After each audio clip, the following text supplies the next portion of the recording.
Good morning everyone from Darjeeling.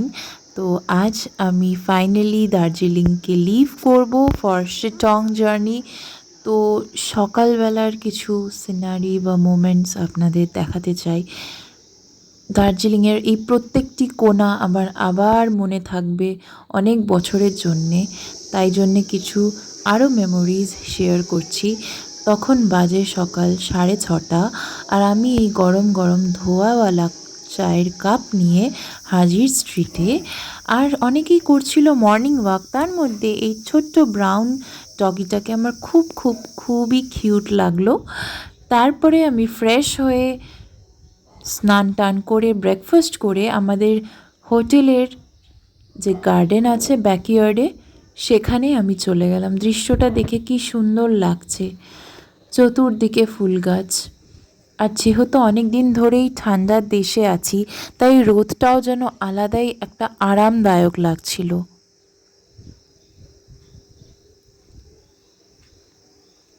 খুবই refreshing লাগছিল সকাল সকাল এরকম। কিন্তু মনটাও একটু খারাপ লাগছিল যে দার্জিলিংকে আজকে শেষবারের মতন আলবিদা করে চলে যেতে হবে শিটং। তারপরে ব্রেকফাস্ট সেরে টেরে যখন স্ট্রিট থেকে হোটেলের দিকে এগোচ্ছিলাম, তখন কিছু স্কুল কিডসদের নিয়ে টিচার্সরা এরকম একটা সোশ্যাল এডুকেশন করাচ্ছিল। কি দারুণ না, ছোটোবেলা থেকেই সবাইকে শেখানো হচ্ছে যে কিভাবে সবার সাথে ভালো ব্যবহার করতে হয় অ্যান্ড সবাইকে হেল্প করতে হয়। এই ছোট পুচকুগুলোকে দেখে ভাবছিলাম কি সুন্দর জায়গায় এদের জন্ম হয়েছে। প্রত্যেকটি বাচ্চাই খুব কিউট লাগছিল। ওদের যে গানটা ভাল লাগছে এটা দেখেও আমার আনন্দ লাগছিল। সবাই কি সুন্দর একসাথে তালি বাজিয়ে বাজিয়ে এনকারেজ করছিল। তো অলমোস্ট আমার দার্জিলিং থেকে শিটংয়ের জার্নি স্টার্ট হয়ে গেছে। খুব মন খারাপ লাগছিল যে আবার কবে আসবো কে জানে। তো দার্জিলিংকে বিদায় জানানোর পথে একটা সে অদ্ভুত আলবিদাওয়ালা দৃশ্য, যেটা হচ্ছে দার্জিলিংয়ের সেই টয় ট্রেন, যেটা আমাদের সবারই ভীষণ প্রিয়।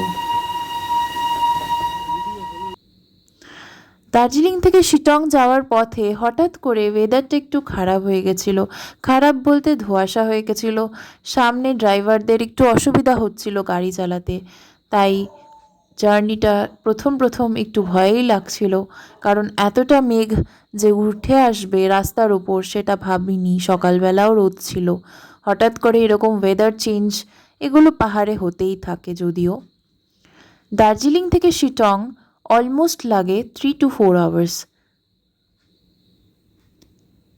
জার্নির সাথে কিছু দুর্গম রাস্তাও আছে, যেরকম দেখতেই পাচ্ছেন অবস্থা, রাস্তার কন্ডিশন খুবই খারাপ, বা প্রায় গাড়ি কাঁপছিল ভূমিকম্পর মতন।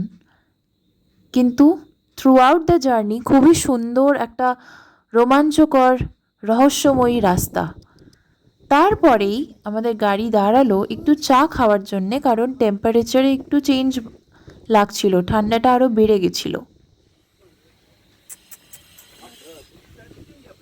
শিটংয়ের অহলদারায় সানরাইজ ভিউ পয়েন্ট হোমস্টের রাস্তায় এই ছোট্ট ডগিটা, আর সামনে এরকম টি এস্টেট, ছোট্ট টি এস্টেট আর কিছু হোটেল ছিল। কিন্তু আমরা এই ছোট্ট ডগিটার পাশেই একটা ছোট্ট চায়ের দোকান আছে একটা আঙ্কেল আন্টির, সেখানেই চা খেতে এসেছিলাম। তো চা বলে দিয়েছিল বাবা আমাদের জন্যে। ততক্ষণ আমি একটু ওয়াক করছিলাম। রাস্তাঘাটের অবস্থা দেখতেই পাচ্ছেন, পুরো এবড়ো খেবড়ো রাস্তা। গভর্নমেন্ট হয়তো মেনটেনেন্স করে আফটার ফিউ ইয়ার্স, কিন্তু বিশ্বাস করুন এত ভাল লাগছিল না। ঠান্ডা ঠান্ডা হাওয়া চলছিল, আর সাথে একটু মেঘও উঠছিল। পুরো মনে হচ্ছিল যেন আমি কোনো ফিল্মের শুটিং করছি। আমার তো বিশেষ করে এই হাওয়াটা ইনহেল করতে এত ভাল লাগছিল যে এই এক্সপিরিয়েন্সটা বলাই যাবে না, এটা ফিল করানো যাবে জাস্ট। এই ছোট্ট গুবলু ভালুটা খুব আনন্দ হয়েছিল আমাকে দেখে। শুধু লেজ নাড়িয়ে যাচ্ছিল আর কাছে আসার চেষ্টা করছিল। খুব বড় একটা ঘুম দিয়ে আড়মোড়া ভেঙে চায়ের দোকানের পাশে ও দাঁড়িয়েছিল। ওটা ওদের পোষ্য কুকুর।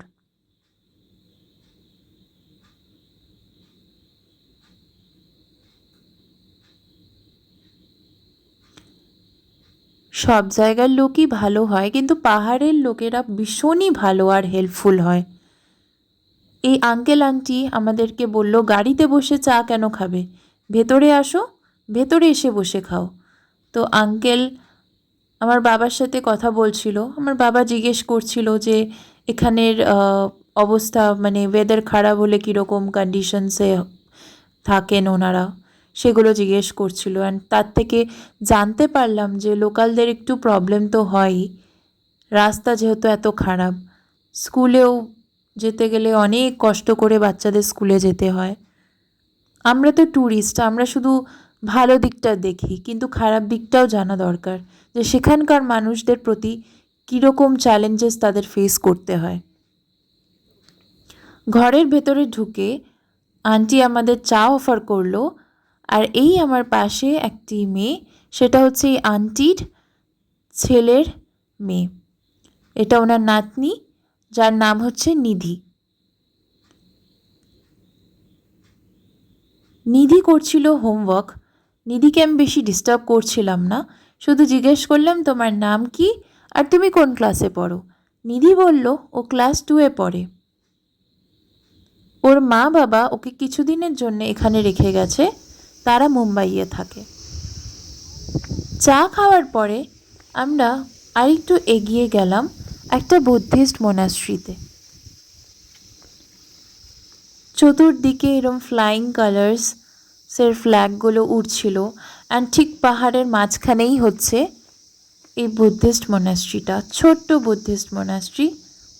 সেখানে আমরা আমাদের প্রেয়ার্স অফার করলাম। তখন ওয়েদারটা একটু আগের তুলনায় ভালো হয়েছিল।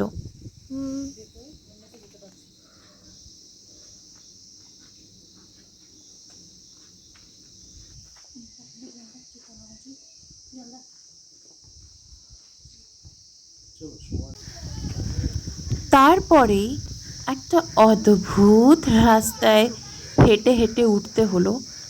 আপনাদের দেখাচ্ছি আমি কোথা থেকে কোথায় উঠেছি। সেই গাড়িগুলো কত নিচে রাখা। এই আই লাভ শিটংয়ে এই পাহাড়ের মতন রাস্তায় উঠে উঠে আমি তো হাঁপিয়ে গেছিলাম। তারপর কিছু ফটোশ্যুট করার পরে আরেকটু এগিয়ে এরকম সুন্দর একটা ল্যান্ডস্কেপ দেখতে পেলাম, যেটা দেখে আমার চোখ, আমার মন, আমার প্রাণ প্রচণ্ডই খুশি আর অভিভূত হয়ে গেছিল।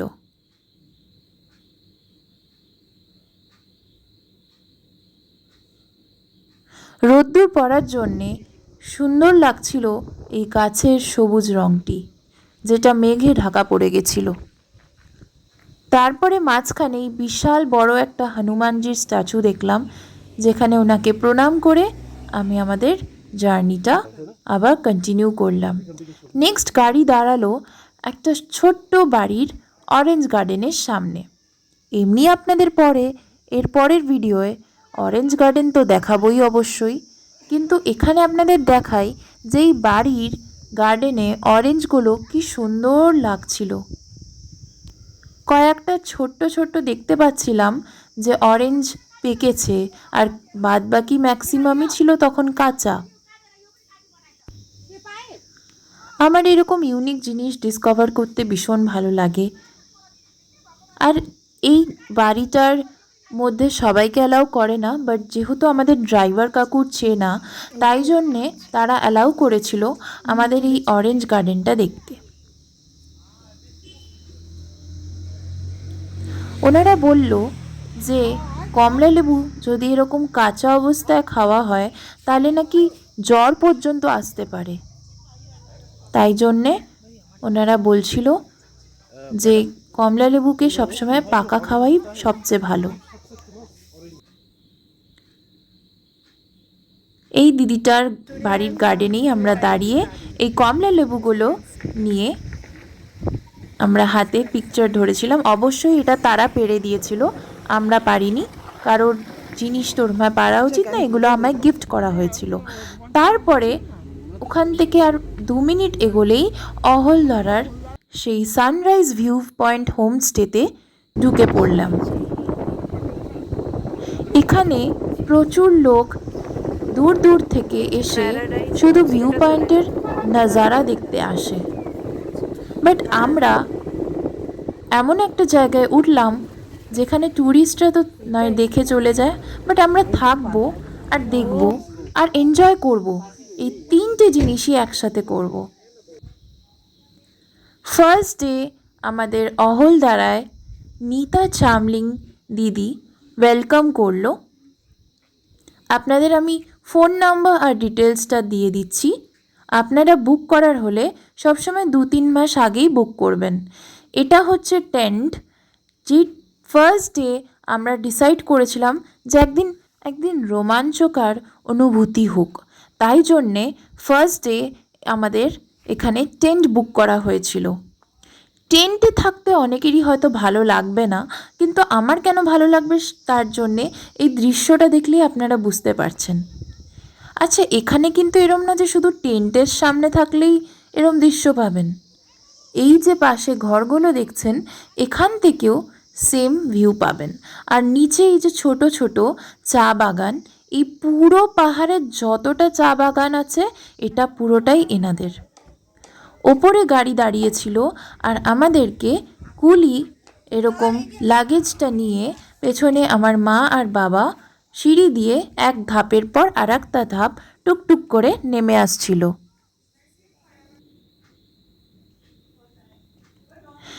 ওপর থেকে দেখলে আমার মা বাবাকে একদম পিঁপড়ের মতন ছোট লাগছিল, কিন্তু যত কাছে এসে যাচ্ছিল তখন নর্মাল লাগছিল, কারণ ওপর থেকে নিচ প্রায় 40 থেকে 50টা স্টেপিংস। ভাবতে পারছেন এই বুড়ো দাদুটা কত কষ্ট করে ওপর থেকে নিয়ে এসছে, সেখানে আমার একটা ব্যাগ টানতেই জিভ বেরিয়ে আসছিল। আর এই হচ্ছে আমাদের সামনে নিতা চামলিং দিদি, যে আমাদের ওয়েলকাম করে টেন্টটাকে ওপেন করে দেখিয়ে দিচ্ছিল যে কি কি ফেসিলিটিস আছে। অবশ্যই টেন্টের মধ্যে তো ওয়াশরুম নেই, তাই ঠিক পাশে ওই যে ব্লু কালারের বিল্ডিংটা দেখছেন, ওটা হচ্ছে আমাদের ওয়াশরুম ফর টুডে। কাল থেকে আমরাও থাকবো হোমস্টের মধ্যে। তো এই হলো ফার্স্ট গেট ওপেন, এইবার দিদি করবে second gate open. Double protection for double quality.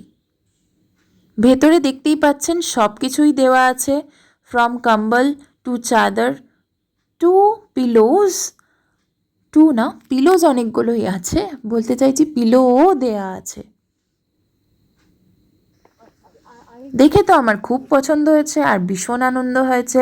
এখনও তো দিনের আলো আছে, তাই ভেতরটা আপনাদের দেখিয়ে দিচ্ছি, বাদ বাকিটা তো কাল ঘুম থেকে উঠে নয় দেখাবো। তো আমার বেশ ভালো লেগেছে। এই সেকেন্ড ডোরটাকে আমি আবার ওপেন করছি যেরমভাবে দিদি করেছিল, অ্যান্ড ভেতরে গিয়ে বেশ কমফোর্টেবল রিল্যাক্সনওয়ালা গদির মতন সফট বেডে শুয়ে পড়লাম। অনেকটা ধকল করে টায়ার্ডও ছিলাম, কিন্তু এক্সাইটমেন্ট লেভেল তো ভীষণ হাই ছিল।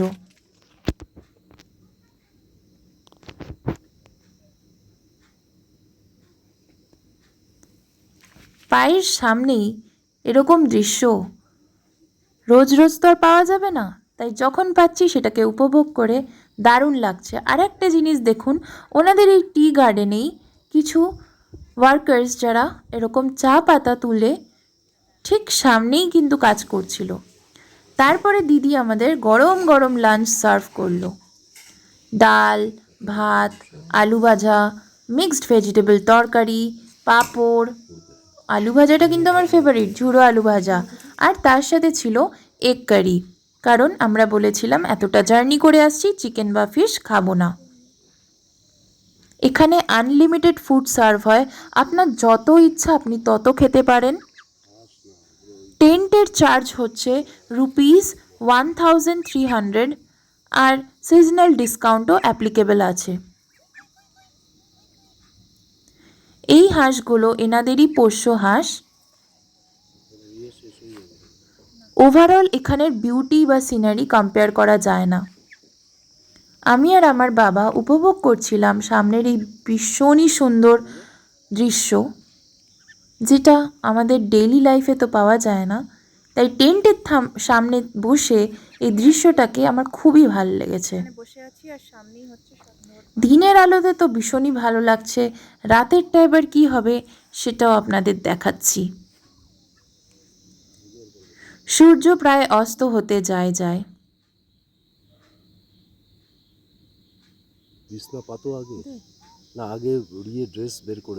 আমার মনে হচ্ছে যে এরকম জায়গায় যদি আমার একটা প্রপার্টি থাকতো, প্রত্যেক দিন আমি বিকেল আর সকালবেলা এরকম এখানে বসে থাকতাম। যারা একটু ইন্ট্রোভার্ট, যেরকম আমি একটু ইন্ট্রোভার্ট আছি, তো আমার এরকম একলা একলা বসে থাকতে খুব ভালো লাগে। আমি কুইকলি চেঞ্জ করে নিলাম, অ্যান্ড চেঞ্জ করার পরে টেন্টে এবার ঢুকবো। সামনেই হচ্ছে কিচেন এরিয়া, যেখানে আমাদের টি খাওয়ার সব কিছু সার্ভ করা হচ্ছে। আজকের দিনে টেন্টে একটু অন্ধকারেই থাকতে হবে, না একদম অন্ধকারও না, আমাদের এখানে এমার্জেন্সি লাইট, টর্চ সব দেওয়া হয়েছে। একটা টেন্টে থাকতে গেলে এইগুলো তো মাস্ট। তাই যারা এরকম অন্ধকারে থাকতে পারবেন না বা এরকম রোমাঞ্চকারী অনুভূতি নিতে চান না, তাদের জন্য তো হোমস্টের রুম আছেই। অন্ধকার হয়ে গেছে, সামনে দেখতেই পাচ্ছেন পাহাড়গুলো এখন চিকচিক করছে কিছু কিছু জায়গায়, বাকিটা পুরোটাই অন্ধকার তাকে ঢেকে নিয়েছে বললেই দেবে। পাহাড়ের এই অদ্ভুত দৃশ্য রাত্রিবেলা দেখতেও কিন্তু বেশ মজা লাগে।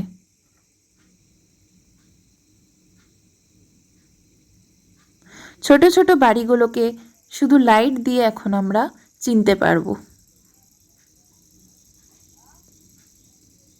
দেখতেই পাচ্ছেন টেন্টের ভেতর এখন অন্ধকার, সামনেই কিন্তু টেন্টের বাল্ব জ্বলছে। আর টেন্টে সিকিউরিটি দেওয়ার জন্যে আশেপাশে আরও দুটো টেন্ট আছে, যেখানে গার্ডসরা থাকে। গার্ডসরাও কিন্তু গার্ডসদের ফ্যামিলির সাথে থাকে। সেফটি নিয়ে কোনো অসুবিধা নেই। বিকেলবেলা এরম গরম গরম পকোড়া আর চা দেওয়া হয়েছিল। দেখা হচ্ছে পরের ভ্লগে মর্নিংয়ে। Till then take care, good night.